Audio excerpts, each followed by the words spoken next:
Hello दोस्तों, आपके अपने YouTube चैनल अपनी सेंस एकेडमी पे आप लोग का स्वागत है। दोस्तों, आज का टॉपिक है हम लोग का मध्यवर्ती उच्च भूमि। ये मध्यवर्ती उच्च भूमि आप लोग को दिख रहा होगा कि इसका अगला आपका जो हम लोग दक्षिण का प्रायद्वीपीय पठार हम लोग पढ़ रहे हैं, ये उसी का अगला पार्ट है। आप लोग जानते हैं दक्षिण के प्रायद्वीपीय पठार को हम लोग क्रमबद्ध तरीके से विभाजित किए थे। अरावली, मध्यवर्ती उच्च भूमि, दक्कन का पठार, पूर्वी घाट पर्वत, पश्चिमी घाट पर्वत, जिसमें हम लोग अरावली को कर चुके हैं लास्ट वीडियो में। अब हम लोग मध्यवर्ती उच्च भूमि को भी बड़े अच्छे से और बहुत आसानी से छोटे से वीडियो में इसको कवर आउट कर लेंगे। ठीक है, देखिए आपका मध्यवर्ती उच्च भूमि मैंने लिया है। इस मध्यवर्ती उच्च भूमि को भी हमने फर्दर डिवाइड कर दिया है। क्या है इसका? मालवा के पठार में, बुंदेलखंड के पठार में और विंध्य श्रेणी में। ये तीनों पठार के मध्यवर्ती उच्च भूमि का ही भाग है। मैप में देख लेंगे आप लोग। ये देखिए अरावली है जिसको हम लोग कवर कर चुके हैं, उसके नीचे आपका ये मालवा पठार, बुंदेलखंड और ये लाल कलर का जो आपको पर्वत श्रृंखला दिख रही है, ये क्या है? विंध्य पर्वत श्रेणी। अब चूंकि पर्वत नाम से आपको कंफ्यूज नहीं होना है, ये दक्षिण के प्रायद्वीपीय भाग का ही भाग है। ठीक है, तो ये तीनों आपके केंद्रीय उच्च भूमि जिसे कहते हैं मध्यवर्ती उच्च भूमि, उसी का भाग है। तो हम लोग यहाँ पर देखिए बारी बारी से देखेंगे। सबसे पहले आपका क्या है? मालवा का पठार। ठीक है, देखिए मैंने यहाँ पर कीवर्ड सब बना के रखे हैं, क्या क्या हम लोग को पढ़ना है और इसी सब से रिलेटेड आपके एग्जाम में क्वेश्चन आने वाले हैं। ठीक है, आते भी हैं और आने वाले हैं। तो देखिए सबसे मालवा के पठार की हम लोग सबसे पहले क्या देखेंगे? अवस्थिति देखेंगे, फिर चट्टान की प्रकृति देखेंगे, फिर उसका ढाल देखेंगे, उस पर नदियों को मालवा के पठार से निकलने वाली नदियों को देखेंगे। उसके बाद अवनालिका अपर्दन के क्या है इसके बारे में थोड़ा जानेंगे, क्योंकि ये मालवा के पठार से ही संबंधित है। ठीक है, तो देखिए सबसे पहले क्या है आपका? अवस्थिति। तो मालवा पठार की अवस्थिति अगर आप मैप में देख रहे हैं, यहाँ चूंकि छोटा मैप मैंने बनाया हुआ है, आपके पास अपना एटलस है तो प्लीज खोल लीजिए उसको। और उसमें से मैं जो बोल रहा हूँ इसमें थोड़ी सी चीजें इधर से उधर हो सकती हैं, क्योंकि थोड़ी जगह की कमी है। लेकिन आप अपने मैप में देखेंगे तो आपको पूरा बहुत अच्छे से विजुअल होगा, है ना। देखिए ये है आपका मालवा का पठार, मैंने बता दिया मालवा पठार। अगर इसकी अवस्थिति की बात करें तो इसके अगर हम उत्तर में जाएं तो हमको क्या मिलेगा? अरावली, है ना, अरावली। इसके अगर हम पश्चिम में जाए देखिए बुंदेलखंड है, और अगर हम नीचे जाए तो क्या मिलेगा? विंध्य श्रेणी, है ना। और अगर हम इसके इधर जाएंगे तो इसी अरावली का जो विस्तारित रूप है, मैं आपको बता चुका हूँ कि अरावली का जो विस्तार है वो गुजरात से है। अरावली लास्ट वीडियो में मैंने बताया गुजरात से लेकर दिल्ली तक, दिल्ली रिज के नाम से फेमस है वो, दिल्ली में दिल्ली रिज तक फैला हुआ है। तो इसी का जो विस्तारित है मारवाड़ की, ठीक है, ये राजस्थान में ही है। यहाँ पर इसका जो एक विस्तारित रूप है मारवाड़ का पठार। ठीक है, तो अगर इस मालवा के पठार को अगर हम पश्चिमी विस्तार देखें तो ये मारवाड़ के पठार तक है। तो आपने क्या देखा? इसकी अवस्थिति क्या देखा? अगर हम इसको मालवा का पठार मान ले तो इसका इधर वाला भाग है आपका, जिसको हम उत्तर मान लेते हैं, तो क्या है ये? अरावली। इधर आपका क्या है? इसी का भाग है आपका मारवाड़ का पठार। फिर इसके इधर चाहे तो क्या है हमारा? बुंदेलखंड, और नीचे हमारा क्या है? हमारा विंध्य श्रेणी। इस तरीके से इसकी अवस्थिति है, समझ गए आप लोग। अब इसके देखिए इसकी अवस्थिति है मालवा का पठार की। अब इसकी किस प्रकार के चट्टान से बनी है, इसकी चट्टान की प्रकृति के बारे में अगर हम लोग बात करें तो ये बैसाल्ट, ये लावा से निर्मित है। ये मालवा का पठार आपका किससे निर्मित है? ये लावा से निर्मित है, लावा से निर्मित है। लावा कैसा है? ये बैसाल्टिक लावा है, कहीं कुछ कुछ ग्रेनाइट लावा में मिलते हैं। ठीक है, तो बैसाल्टिक लावा से निर्मित है। अब आप समझ सकते हैं बैसाल्टिक लावा से निर्मित है, तो अगर बैसाल्टिक लावा का अपरदन या अपक्षय होगा तो उससे किस तरह की मिट्टी बनेगी? काली मिट्टी। तो इसलिए आपके मालवा के पठार पे किस प्रकार की मिट्टी पाई जाती है? तो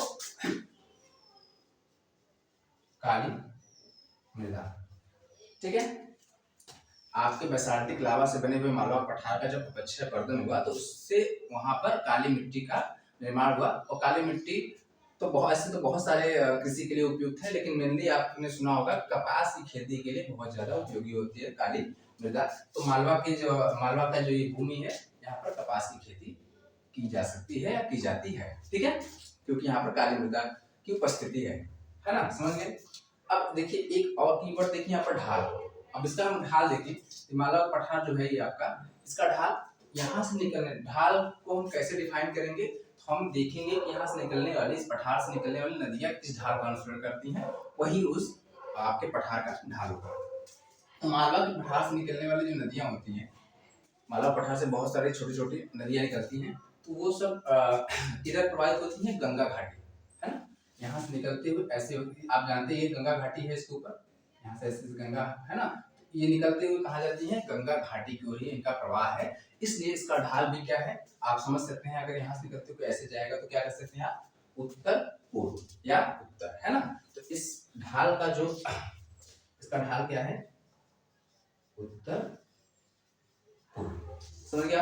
अब चूंकि ढाल को हम लोग परिभाषित नदियों के हिसाब से किए हैं, तो कुछ नदियां यहाँ पर बहुत इंपॉर्टेंट है और इस नदियों के कारण ही ये अवनालिका अपर्दन भी यहाँ पर हम बात करेंगे, अवनालिका अपर्दन की, ठीक है। तो यहाँ पर तमाम छोटी छोटी नदियां, जैसे काली सिंधु हो गई, चंबल नदी हो गई, है ना। हाँ, काली सिंध, चंबल, ये यहाँ की मुख्य नदियां हैं, जिसमें से सबसे मुख्य नदी है आपकी मालवा के पठार की चंबल। इसमें छोटी छोटी और सारी नदियां निकलती हैं, लेकिन काली सिंध, चंबल ये यहाँ की बहुत मुख्य नदी है और उसमें सबसे ज्यादा इंपॉर्टेंट नदी है आपकी चंबल। चंबल नदी के कारण ही ये आपका जो मालवा का पठार है वो पूरा अपर्दित हो चुका है, ठीक है। और किस तरह अपर्दित हो चुका है, नाली नुमा संरचना में। मतलब मान लीजिए अगर आपका ये कोई लैंड है, नदी इस भाग को पूरी इस तरीके से काट चुकी है कि पूरा आपको क्या लगेगा, नालीनुमा संरचना। इसलिए इसी नालीनुमा संरचना को हम लोग बोलते हैं अवनालिका अपर्दन। तो अवनालिका अपर्दन का सबसे बड़ा क्षेत्र, या समझ लीजिए ये कह सकते हैं आप, सबसे ज्यादा प्रभावित क्षेत्र आपका कौन सा है, मालवा का पठार। ये क्वेश्चन कई बार पूछा जा चुका है कि अवनालिका अपर्दन से प्रभावित भारत का ऐसा कौन सा क्षेत्र है, तो आपका मालवा का पठार है। और आगे हम लोग देखेंगे इसका असर बुंदेलखंड पे भी है ना, अभी हम लोग देखेंगे उसको। तो अवनालिका अपर्दन बात समझ गए आप लोग। और हाँ, इस तरीके से उस भूमि को काट छाट दी है कि वहां पर क्या हुआ, बड़े बड़े बीहड़ और खड्ड का निर्माण हो गया है। क्या हो गया है, बीहड़ और खड्ड, बीहड़ या खड्डों का निर्माण हो चुका है, जिसे हम लोग बडलैंड टोपोग्राफी के नाम से भी जानते हैं, उत्खाद भूमि, ठीक है। तो ये वाला प्रदेश सबसे ज्यादा प्रभावित है। अब जब बुंदेलखंड में आएंगे, देखिए यहाँ पर लिखा हुआ उत्खाद भूमि प्रदेश। ऐसी ही संरचना आपकी बुंदेलखंड की, यही नदियां आगे जाके आप देख रहे होंगे, ये आपका मालवा का पठार है, ये बुंदेलखंड की पठार है ना। तो यही नदियां जाके जब बुंदेलखंड में प्रभावित होती है, तो उस भूमि को भी बिल्कुल उसी तरीके से अपरदित करती है, और इसलिए हम लोग बुंदेलखंड को क्या बोलते हैं, उत्खाद भूमि का प्रदेश। बुंदेलखंड को क्या बोलते हैं, उत्खाद भूमि का प्रदेश। क्योंकि इसको इससे पहले इसको मैंने बता दिया कि इसी से डायरेक्ट संबंधित है, ठीक है। तो आपको ध्यान रखेगा कि सबसे ज्यादा प्रभावित क्षेत्र आपका मालवा का पठार है, लेकिन उत्खाद भूमि का प्रदेश हम लोग किसको बोलते हैं, बुंदेलखंड को। कोई कंफ्यूजन मत पालिएगा, ठीक है। अब बुंदेलखंड के पठार हम लोग आते हैं, तो इसकी अवस्था देखिए, बड़ा फिगर से आपको आसान से पता चल जाएगा। ये आपका बुंदेलखंड है, इसके ऊपर ग्वालियर का पठार पड़ता है, मध्य प्रदेश का ग्वालियर का पठार पड़ता है, ठीक है, ग्वालियर का पठार पड़ता है।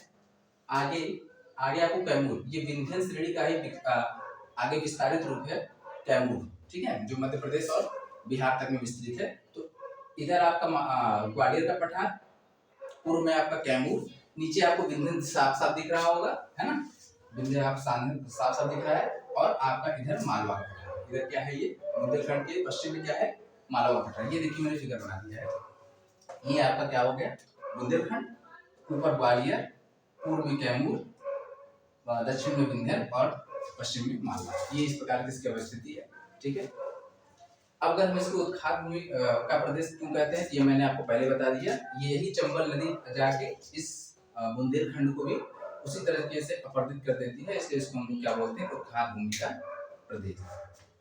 देखिए एक टर्म्स और मैंने डाला हुआ है बुंदेलखंड पठार के संबंधित, आर्थिक रूप से पिछड़ा। अच्छा, आर्थिक रूप से पिछड़ा होने के कारण बुंदेलखंड पठार का कारण ये है, यहाँ पर एक तो वर्षा कम होती है, ठीक है, यहाँ पर वर्षा की कमी है। ऊपर से यहाँ पर जो भौम जल है वो भी बहुत नीचे है। अब इससे बात वर्षा कम होगी तो भौम जल नीचे मतलब बहुत नीचे ही होगा, जिसकी वजह से यहाँ पर कृषि में काफी पिछड़ापन है। और जहाँ कृषि नहीं है वहाँ उस क्षेत्र का विकास होना थोड़ा सा समझ सकते हैं आप लोग कितना मुश्किल है। इसलिए ये वाला क्षेत्र क्या है, आर्थिक रूप से पिछड़ापन बुंदेलखंड में। इसलिए इस बुंदेलखंड के क्षेत्र के लिए अक्सर आप लोग देख रहे होंगे उत्तर प्रदेश, बुंदेलखंड उत्तर प्रदेश का पार्ट है, तो उत्तर प्रदेश सरकार काफी योजनाएं लाती रहती हैं, लेकिन असल में क्या स्थिति है वो आप अगर उस पर केस स्टडी करेंगे तो आपको साफ साफ वहां दिखेंगे। ठीक है, अब हम लोग अगला है हमारा विंध्य पर्वत श्रेणी। देखिए विंध्य पर्वत श्रेणी में आप लोग, ये है विंध्य पर्वत श्रेणी, इसकी अवस्थिति भी आपको साफ साफ दिख रही होगी, है ना। ऊपर क्या है, अगर हम उत्तर की तरफ जाए तो मालवा पठार और बुंदेलखंड, ध्यान से देखिए मालवा पठार और बुंदेलखंड। नीचे जाएंगे मतलब दक्षिण में आएंगे तो ये देखिए, ये आपको मैंने विंध्यन बना रखा है, ऊपर बुंदेलखंड मालवा, नीचे नर्मदा भ्रंश, इसी के नीचे आपका नर्मदा भ्रंश है और उसके नीचे आपकी फिर सतपुड़ा की श्रेणी पाई जाती है, नर्मदा भ्रंश और सतपुड़ा की श्रेणी पाई जाती है। ये है इसकी अवस्थिति कि आपका जो विंध्यन है वो मालवा बुंदेलखंड और आपके नर्मदा भ्रंश के बीच में पाया जाता है। अब यहाँ एक चीज और आपको देखने को मिल रहा होगा कि इस विंध्यन को सतपुड़ा से कौन अलग करता है, नर्मदा भ्रंश। ठीक है, याद रखिएगा, ये भी क्वेश्चन पूछा गया है और पूछा भी जा सकता है। ठीक है, अब अगर इसकी विस्तार की बात करें तो विंध्य श्रेणी का विस्तार आपका गुजरात से माना जाता है, गुजरात के बाद मध्य प्रदेश। देखिए इसका विस्तार गुजरात से स्टार्ट है, एमपी, फिर यूपी, उसके बाद बिहार, छत्तीसगढ़ और कुछ पार्ट आपका झारखंड में थोड़ा सा इसका पार्ट विस्तारित है, ध्यान रखिएगा। इतने राज्यों में विंध्यन पर्वत श्रेणी का विस्तार है। ठीक है, तो अब चूंकि इतने राज्यों में है तो अलग अलग राज्यों में इसका जो विस्तार है कुछ अलग अलग नाम से भी ये फेमस है। आपको अच्छी तरह पता होगा कि हमारे यूपी में विंध्य पर्वत के नाम से है। फिर अगर एमपी में ही इसका देखिए विस्तार देखें, एमपी में ही ये अलग अलग नाम से आपका सबसे पहले भांडेर श्रेणी पड़ता है, वो भी आपका विंध्यन का ही पार्ट है। भांडेर के बाद कैमूर, कैमूर जो आपका मध्य प्रदेश और बिहार को टच करता हुआ है, तो ये भी आपका विंध्य श्रेणी का ही पार्ट है। ठीक है, उसके बाद हमारा पड़ता है और इसका एक नाम है पारसनाथ। पारसनाथ की जो पर्वत श्रेणी है वो भी आपके विंध्यन का ही भाग है, जो कि आपके झारखंड से संबंधित है। समझ गए आप लोग।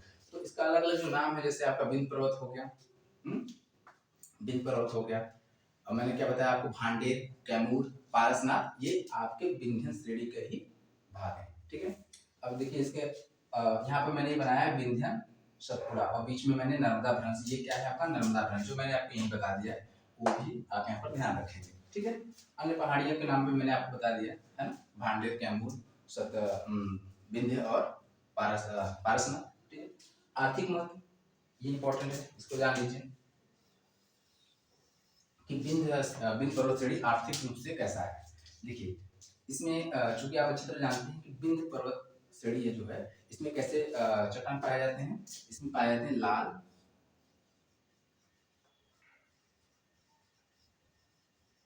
लाल बलुआ पत्थर और प्लस चूना पत्थर।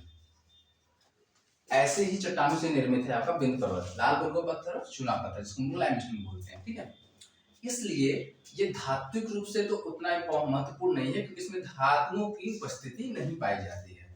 आपके विंध्यन श्रेणी में धातुओं की उपस्थिति नहीं पाई जाती, इसलिए धात्विक रूप से ये उतना महत्वपूर्ण नहीं है। लेकिन लाल बलुआ पत्थर और चूना पत्थर आप समझ रहे होंगे, ये बिल्डिंग जैसे मतलब मॉन्यूमेंट स्मारक जैसे बनाए, बहुत सारे, हमारा लाल किला हो गया है ना, आगरा के बहुत सारे किले हो गए, सब किससे बने हुए, लाल बलुआ पत्थर से बने हुए हैं। चूना पत्थर आपका संगमरमर का, चूना पत्थर से आपका संगमरमर का विकास होता है ना। तो ये चीजें जो इमारती रूप से अगर हम इसको देखें तो उसके दृष्टि से आर्थिक रूप से काफी महत्वपूर्ण है। ठीक है, धातुक रूप से नहीं है, लेकिन बिल्डिंग वगैरह में या फिर स्मारक के रूप में ये काफी महत्वपूर्ण है। बात समझ गए आप लोग। अब अगला पॉइंट है ये जल विभाजक। ये देखिए, ये आपका विंध्यन है, ध्यान दीजिए। इधर विंध्यन के उत्तर में जितनी नदियां निकलती हैं वो किस ढाल का अनुसरण करती हैं, विंध्यन के उत्तर से निकलने वाली गंगा घाटी, और विंध्यन के दक्षिण में जो नदियां निकलती हैं नर्मदा ताप्ती को छोड़कर, बाकी सब नदियां किस ढाल का अनुसरण करती हैं, है ना, और इधर वाली इधर। ठीक, तो इस तरीके से आपको क्या लग रहा है, ये एक जल विभाजक का कार्य नहीं कर रहा है, बिल्कुल कर रहा है ना। तो इसलिए ये जल विभाजक की दृष्टि से भी बहुत महत्वपूर्ण है। इस तरीके से आपका मध्यवर्ती उच्च भूमि कंप्लीट होता है। देखने के लिए बहुत बहुत धन्यवाद।